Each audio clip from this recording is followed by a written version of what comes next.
Hello everyone. इस गाड़ी में वाइब्रेशन के इश्यूज बहुत ही ज़्यादा हैं। एक्टिवा 125 हो चाहे वो एक्टिवा 6G हो। आज मैं आपको इसका प्रॉपर सॉल्यूशन बताऊंगा कि गाड़ी के वाइब्रेशन इश्यूज को यानी कि झंझनाहट को कैसे ख़त्म करना है। फर्स्ट ऑफ ऑल, झंझनाहट फील कहाँ होती है?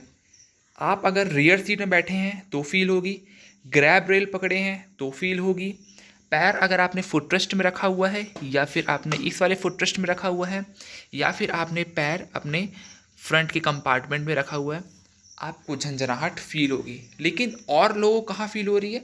वो हो रही है इसके हैंडल में।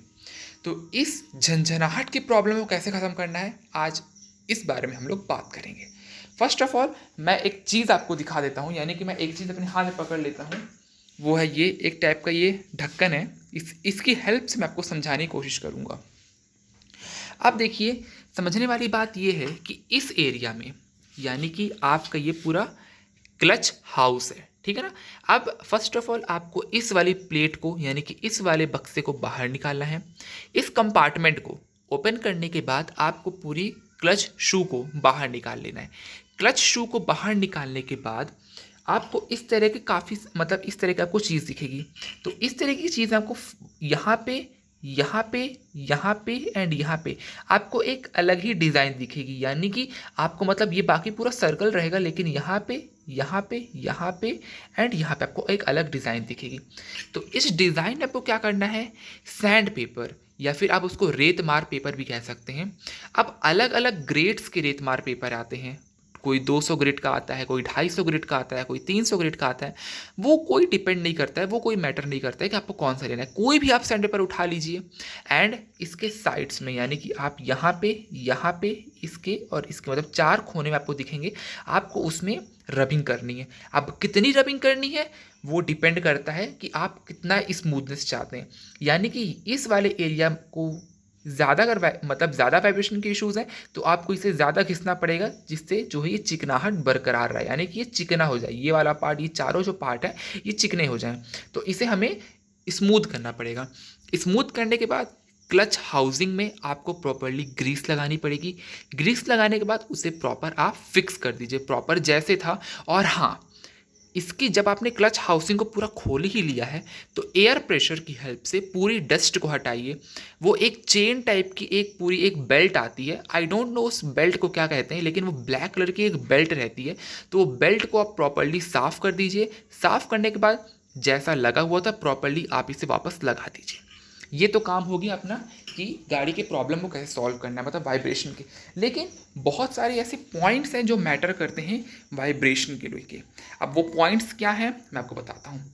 फर्स्ट ऑफ ऑल, आपको ध्यान में ये रखना है कि आप एक अच्छी क्वालिटी का इंजन ऑयल यूज़ करें। अब अच्छी क्वालिटी से मेरा मतलब क्या है कि मतलब भाई मैं इंजन ऑयल डलवाता हूँ, क्या वो गंदा इंजन ऑयल है? नहीं, आपका जो इंजन ऑयल है वो सही है, अच्छा है। लेकिन फॉर एग्जाम्पल, मैंने आपको बोला कि आप हमेशा अपनी गाड़ी में होंडा का डलवाते हैं, आप होंडा का डलवाइए। कुछ लोग बोलते हैं भाई मैं होंडा का नहीं डलवाता, मैं मोटल का डलवा लेता हूँ, भाई मैं कैस्ट्रो का डलवा लेता हूँ, भाई मैं विडॉल का डलवा लेता हूँ। डलवाइए, कोई दिक्कत नहीं है। लेकिन प्रॉब्लम कहाँ पे होती है? सही ग्रेड एंड बार बार अपने इंजन ऑयल को चेंज करना। याद रखिए हमेशा कि आपको अपने इंजन ऑयल की कंपनी को बार बार चेंज नहीं करना है।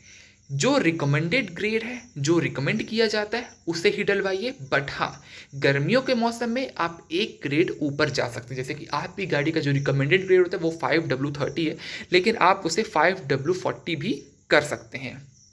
लेकिन बार बार गाड़ी के इंजन ऑयल की कंपनी को चेंज मत कीजिए। यानी कि अगर आप होंडा का यूज़ कर रहे हैं तो होंडा का ही यूज़ कीजिए, अगर आप मोटुल का यूज़ कर रहे हैं तो मोटुल का ही यूज़ कीजिए। और हाँ, एक बार ट्राई करने में या फिर दो ब्रांड के बीच में डिफरेंस जानने के लिए आप एक बार इसे यूज़ कर सकते हैं, यानी कि ट्राई कर सकते हैं, दोनों में डिफरेंस पता कर सकते हैं। लेकिन बार बार इसको हैबिट मत बना लीजिए कि बार बार आपने इसको हैबिट बना लिया। इसको यूज़ करने के बाद इंजन ऑयल का कहानी ख़त्म होने के बाद आपको चेक ये करना है कि आपकी गाड़ी टोटल कितने किलोमीटर रन हो चुकी है। ज़्यादा किलोमीटर रन हो चुकी है तो आपको क्या करना है, अपनी गाड़ी का जो ऑयल फ़िल्टर है उसे चेंज करवाना है। ऑयल फ़िल्टर क्या होता है, कंपनी रिकमेंड करती है 12,000 किलोमीटर यानी कि 12,000 किलोमीटर में, लेकिन उससे पहले ही वो चेंज हो जाना चाहिए, यानी कि वो ख़राब ही हो जाता है। अब कंपनी तो हमें रिकमेंड करती है कि ये गाड़ी हमें 56-57 का एवरेज देगी, तो क्या ये गाड़ी हमें 56-57 का एवरेज देगी? आप खुद सोचिए, कभी नहीं, किसी कीमत में नहीं दे रही है। बहुत लोग को मिल भी रहा है, लेकिन वो लोग फिर मुझे शिकायत करते हैं कि भाई मुझे 56-57 का एवरेज तो मिल रहा है, लेकिन जब मैं इसे प्रैक्टिकली टेस्ट करता हूँ तो 56-57 का एवरेज नहीं आता है। तो मैं वही कह रहा हूँ कि अपनी गाड़ी पे खुद को देखिए कि आपको क्या प्रॉब्लम फ़ील हो रही है, और हाँ, उनसे वार्तालाप कीजिए। जैसे कि आपने अपनी गाड़ी को बनवाने ले गए शोरूम में, कि आपने बनवाया, आपने उनसे बोला कि देखो मुझे आ रही है वाइब्रेशन की समस्या, यानी कि झंझनाहट की समस्या आ रही है, और उनको बताइए। आप अपनी गाड़ी को लेके जा रहे हैं, एग्ज़ामिन कीजिए अपनी गाड़ी को, टेस्ट कीजिए, क्योंकि ये आप ही का व्हीकल है, आप ही की सवारी है ये, आप ही को पता करना पड़ेगा कि प्रॉब्लम कहाँ पे आ रही है। तो पता कीजिए कि आपकी गाड़ी प्रॉब्लम कहाँ आ रही है। फॉर एग्जांपल मैंने कहा कि आपको वाइब्रेशन की प्रॉब्लम आ रही है, तो आपने कहा कि मेरा फ्रंट का जो मीटर है वो काफ़ी ज़्यादा वाइब्रेट करता है, मेरे ग्रैब रेल हिलता है, और मेरे मड गार्ड हिलने लग जाता है, मेरे को पैर की तरफ वाइब्रेशन आती है। तो उनसे बोलिए कि क्या ये प्रॉब्लम सॉल्व हो जाए, क्योंकि देखिए क्या होता है कि जब वो लोग प्रॉब्लम आपकी गाड़ी की ठीक कर दे, बोले कि हाँ आप आपकी गाड़ी की मैंने ठीक कर दी, आप वाइब्रेशन नहीं करेगी, लेकिन आप जैसे ही इसकी टेस्ट ड्राइव लेंगे आपको वाइब्रेशन फील होगा, तो वो लोग क्या बोलेंगे, वो लोग ये बोलेंगे कि नहीं नहीं अभी तो नया नया है ना, अभी तो नया नया है, कुछ समय बाद वो ठीक हो जाएगी, लेकिन वो प्रॉब्लम कभी ठीक नहीं होती, याद रखिएगा ये बात। तो उसका परमानेंट सॉल्यूशन वहीं पे करवाइएगा, क्योंकि देखिए मैं इस चीज़ को कैसे परखा, कैसे जाना, क्योंकि मेरी गाड़ी के सामने मेरे को वाइब्रेशन की प्रॉब्लम फील होती है, यानी कि फ्रंट फुटरेस्ट में, यानी कि जब मैं पैर रखता हूँ मेरे फ्रंट कंपार्टमेंट में, तो वहाँ पे मेरे को लेफ्ट साइड में मेरे को वाइब्रेशन के इशू फील होते हैं। जैसे कि अब देखिए उनको क्यों फील हो, वो लोग एक शूज़ पहनते हैं, वो लोग शूज़ पहनते हैं, शूज़ में आपको वाइब्रेशन फील, लेकिन अगर आप स्लीपर पहनेंगे, हवाई चप्पल पहनेंगे और उसको पहन के या फिर नंगे पैर पहन के चलाएंगे, तो आपको काफ़ी तेज़ झंझनाहट फील होती है। भाई यार मैं आपको क्या बताऊं, यानी कि मैं अब स्कूटी का डिफरेंस आप देखिए, अब ये तो है नहीं कि मैं एक ही स्कूटी चला के बैठा हूँ, मैं तो कितनी सारी स्कूटी चला के बैठी, तो मुझे डिफरेंस पता है। तो आप लोग पूरी तरीके से एग्जामिन कीजिए चीज़ों को, पूरी तरीके से समझिए क्या है क्या नहीं, और वही कंफर्म कीजिए, और उनसे बोलिए कि अगर ये प्रॉब्लम ठीक नहीं होगी तो मैं अगले दिन फिर आऊँगा और इस प्रॉब्लम को आप ठीक करेंगे। उनसे कन्फर्मेशन लीजिए, पूरी बात जानिए, उनसे पूछिए, वार्तालाप कीजिए, एंड उसके बाद आप वापस घर आइए। तो ये सारी चीज़ें डिपेंड करती है कि आपके वाइब्रेशन क्या होते हैं, वाइब्रेशन को कैसे सॉल्व करना है मैंने अभी जस्ट आपको बता दिया है, एंड इंजन ऑयल प्रॉपर आपकी गाड़ी में डला रहना चाहिए। आई होप सो आपको वीडियो अच्छी लगी। Thank you so much for watching, love you all guys.